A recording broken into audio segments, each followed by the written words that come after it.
In this episode, I'm going to show you how to lead your background vocalists better.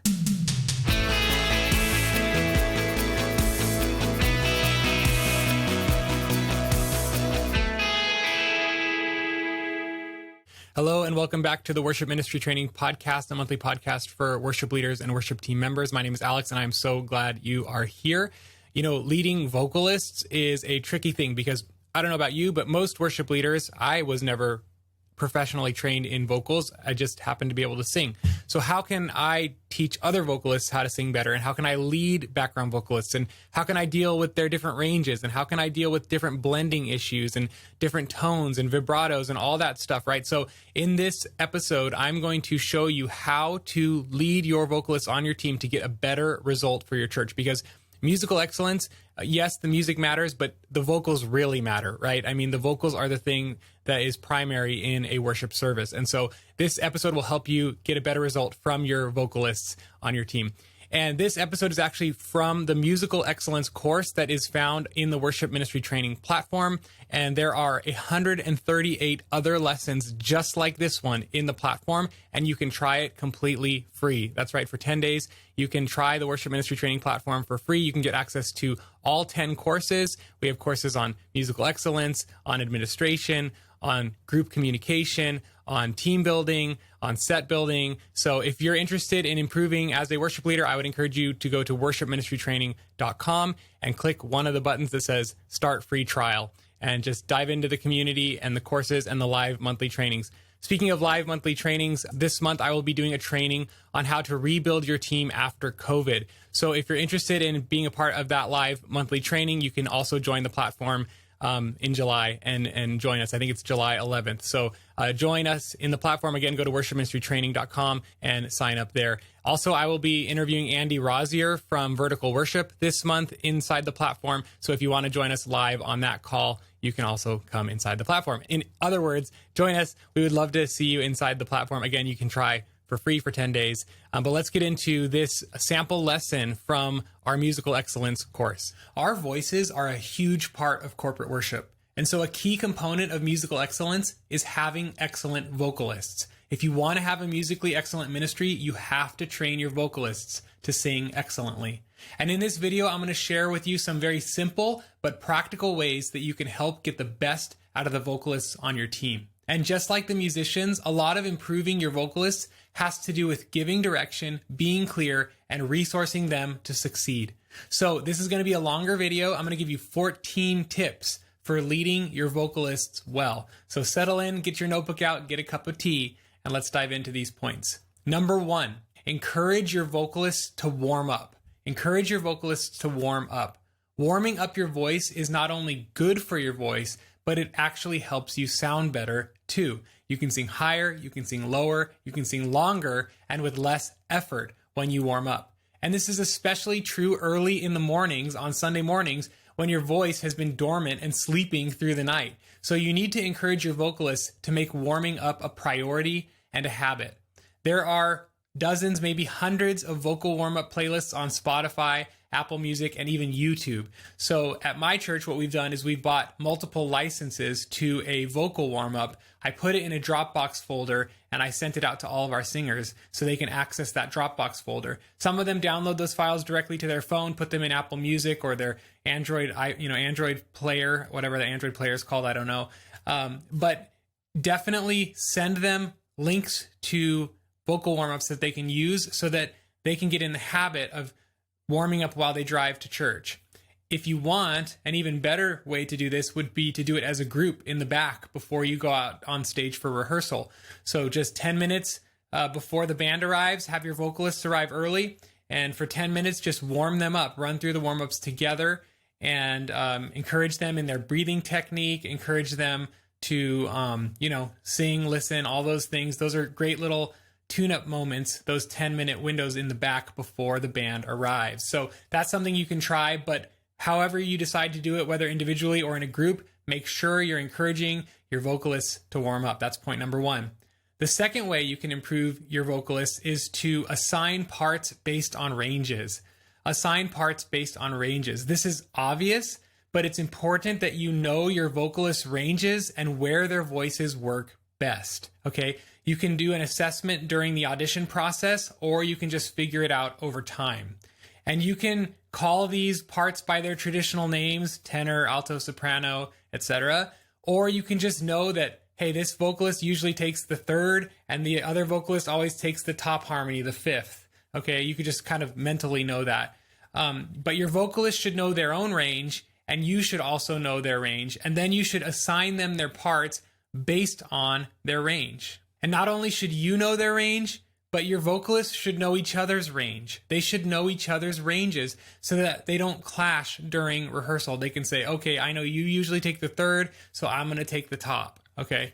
And when you're scheduling your team, try to keep these things in your mind and try to schedule your vocalists who can fill the different roles, fill the different parts. Avoid doubling up on singers who have a similar range, if at all possible. I know some of you don't have a ton of singers, but if you have a decent amount of singers, try to schedule singers with different ranges on the same service. And that way you can utilize the full spectrum of the vocal ranges available to you.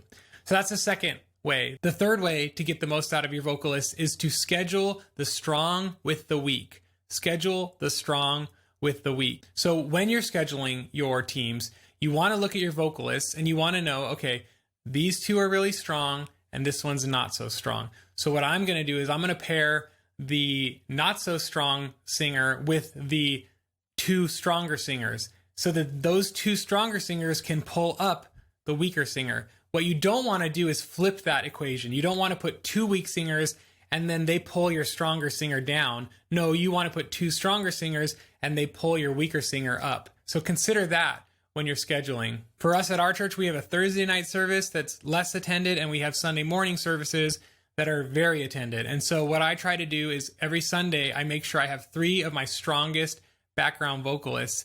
Or if I can't get all 3 of those slots filled with strong vocalists, I get 2 of those slots filled with my strongest vocalists, and then I fill the 3rd slot with the not strongest vocalists. And again, that just helps them bring the other one up. And I also try to ensure that at least one of those singers is able to sing lead. And this allows me to utilize them to lead a song, which makes the set more interesting and diverse. So always try to bolster your weaker singers by pairing them with at least 2 stronger singers. That's the 3rd way to get more out of your vocalists. The 4th way is to give them cheat sheets. Give them cheat sheets. I haven't done this tip personally, but I know other churches that do. But basically, they make a vocal run sheet, and it's like all of the lyrics printed out in a PDF or in a Word doc or in a spreadsheet even. And by each line, they assign who's singing what. And you can just put, in red letters on the margin, unison, tenor, soprano, whatever, just assign those parts in a visual run sheet that you can put in Planning Center, and your vocalists can see when you want them singing and when you want them sitting out. When do you want them singing unison? When do you want them singing harmony? Again, I haven't done this personally, but I know the best churches in the world do it, and you should probably try it and see if it helps your vocalists prepare better. That's the 4th way. The 5th way to get the most out of your vocalists is to lump them together during rehearsal. Lump them together during rehearsal. What do I mean by lump them together? I mean clump them together. I mean put them on the same side of the stage. This is something we've been doing recently is because all of our singers wear in-ear monitors and it's hard to hear each other. So we like to put them on one side of the stage during rehearsal. We spread them out during service, but just for rehearsal, they're clumped together on one side of the stage, usually away from the drums. And that way they're able to talk to each other easier. They're able to say, wait, what are you singing? What are you singing? In between songs, they're able to talk and figure out parts. They're able to pull out one of their earbuds and talk to each other and discuss and give each other encouragement and tips and whatever. So having them clumped together during rehearsal allows them to communicate easier, which allows them to better know what's happening, which allows them to sound better together. So all of this comes down to communication. So try to make it easy for your singers to communicate with each other during rehearsal by putting them together on one side of the stage. All right, number 6. Number 6, give part recordings. Give vocal part recordings. So what do I mean by this? That means that you want to create isolated vocal part recordings for each of the vocal parts, for each of the harmonies for your singers. You want to create recordings where their part is louder than the other parts, and they can learn that part easier. You don't have to make this very complicated. You don't have to even do it in a recording program. You can literally take out your smartphone and open your voice memo app, and you can press play on YouTube of the song, and you can sing the harmony part into your iPhone, and then you can send that file to your computer and put it into Planning Center for them. It doesn't have to be fancy. You can do fancy. You can open Logic or GarageBand, and you can, drop an MP3 file there, and then you can record your vocal part and isolate it and make it louder and bounce it down. You can do all of that as complicated, as fancy as you want. Go for it. But you don't have to make it hard. Whatever will help you actually do it, and whatever will help you actually put those files in Planning Center for your team or Dropbox folder, however you resource your team, you just want to give them the harmony isolated from the rest of the vocals.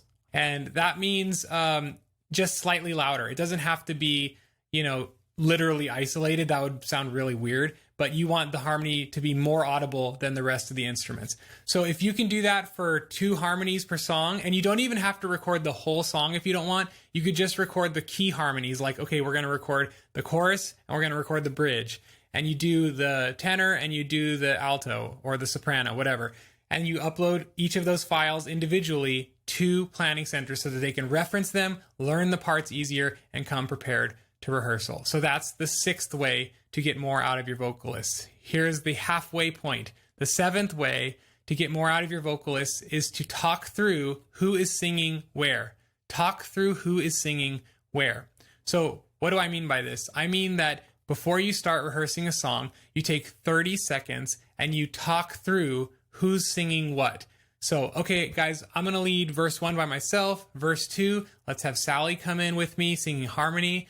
Let's have the next singer come in on the first chorus and sing melody with me an octave above me. And then on the bridge, let's sing unison for the first half, and then let's break into harmony for the second half.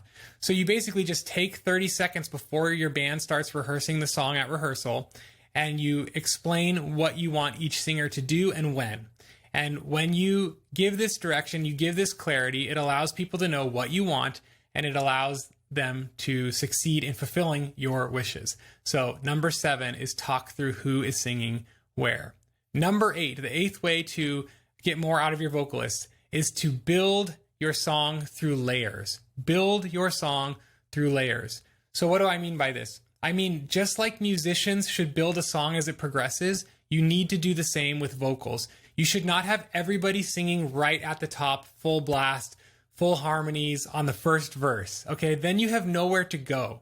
No, you want to make the song develop and progress and grow and intensify from start to finish. And so some ways you can do that is by saving your harmonies for the biggest parts of songs. So maybe for the first verse, you just have melody. Then the second verse is a melody with a female melody on top singing an octave above.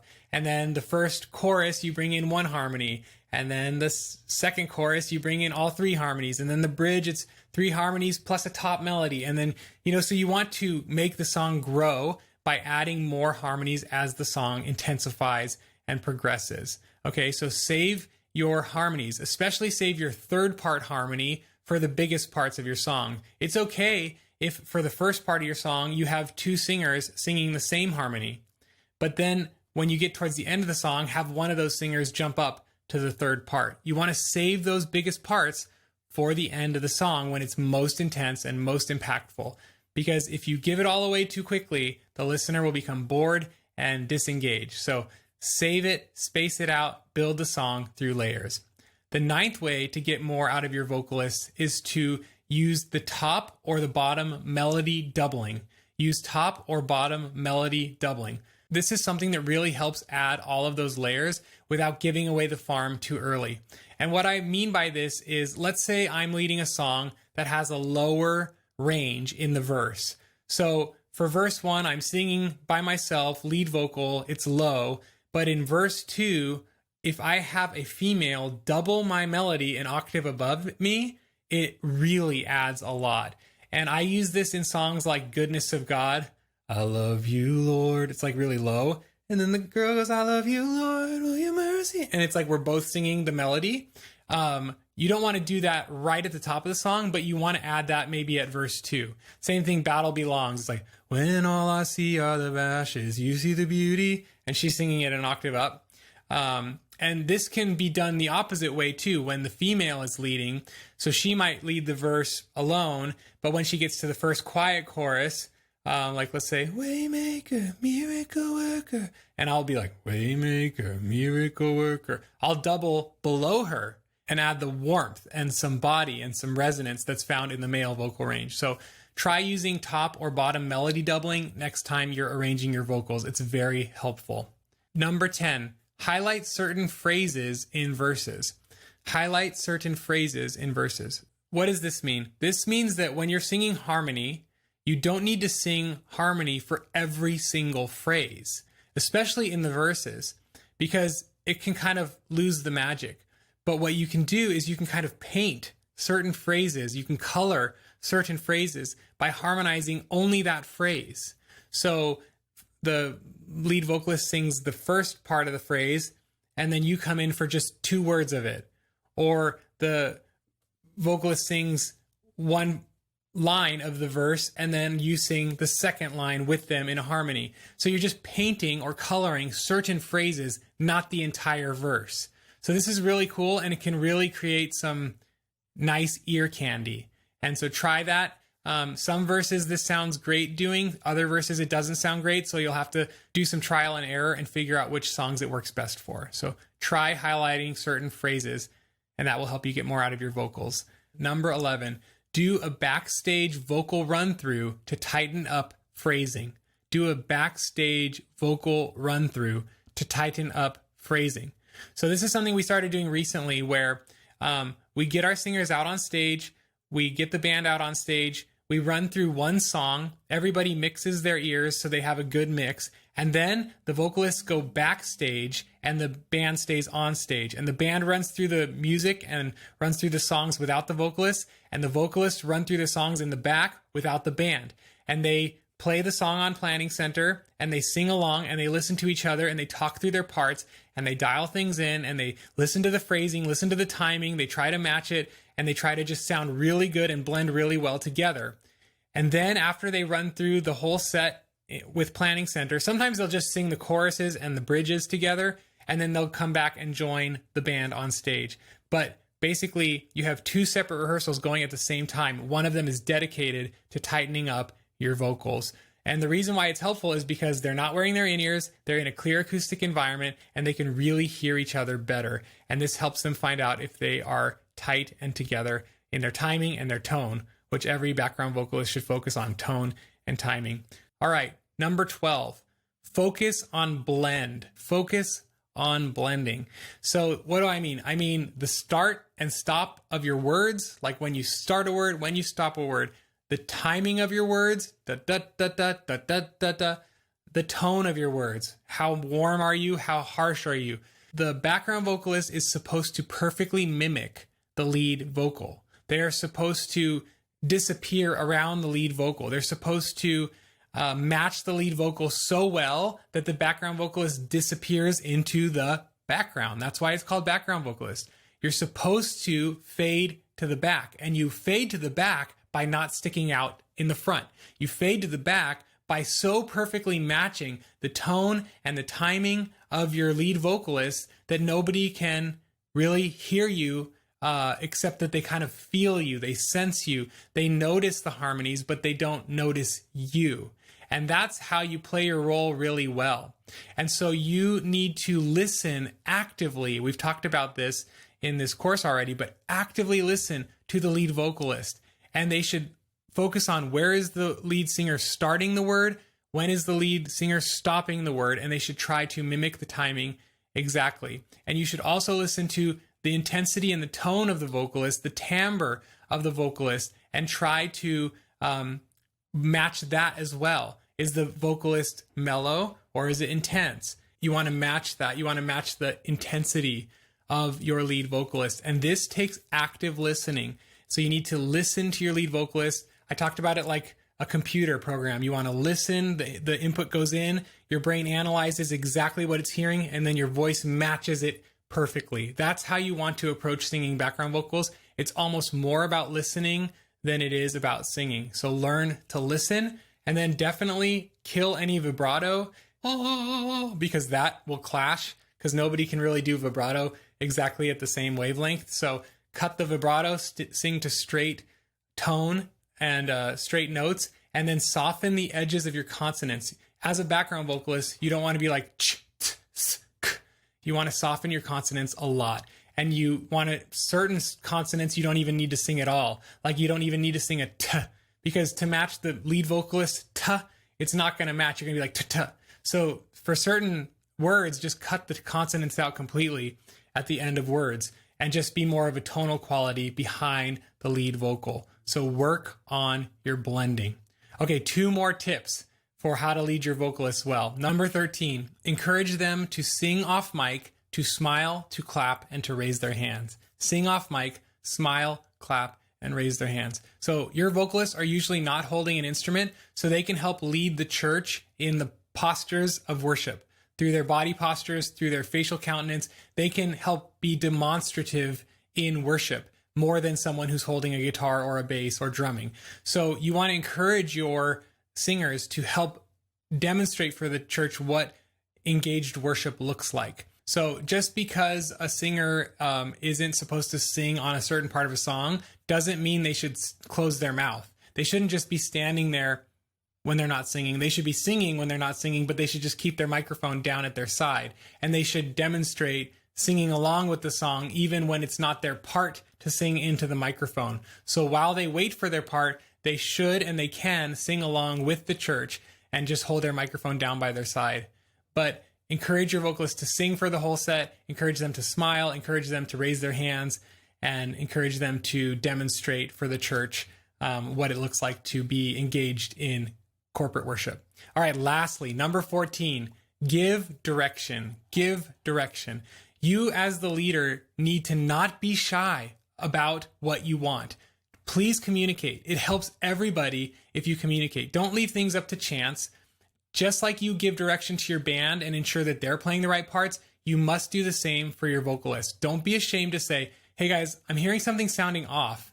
Can we go over that part together? Just the voices, let's loop that. Sally, can you work on blending for this part? Or, hey, you're sticking out too much. Can you kind of take, a little bit of your volume down? Like, don't be afraid to say those things. You're the leader and God has called you to lead. So give direction and lead. So those are the 14 ways that you can get more out of your vocalists. And let me give you one last bonus thought. I would encourage you to try to only audition and add singers to your team who can sing both melody and harmony. It does not do you any good to have a bunch of people on your team who can only sing melody. No, you need harmony singers. So make it a requirement at your church. Before you audition anyone, ask them, do you sing harmony? If they don't, say, well, at this time, we're only auditioning people who can sing both melody and harmony. Here are some YouTube videos. Please watch them, try to learn harmony, and come back and audition. But it's really important that you have vocalists who can sing both melody and harmony so that you can have a versatile team and great vocalists on your team, because great vocalists are a huge part of musical excellence.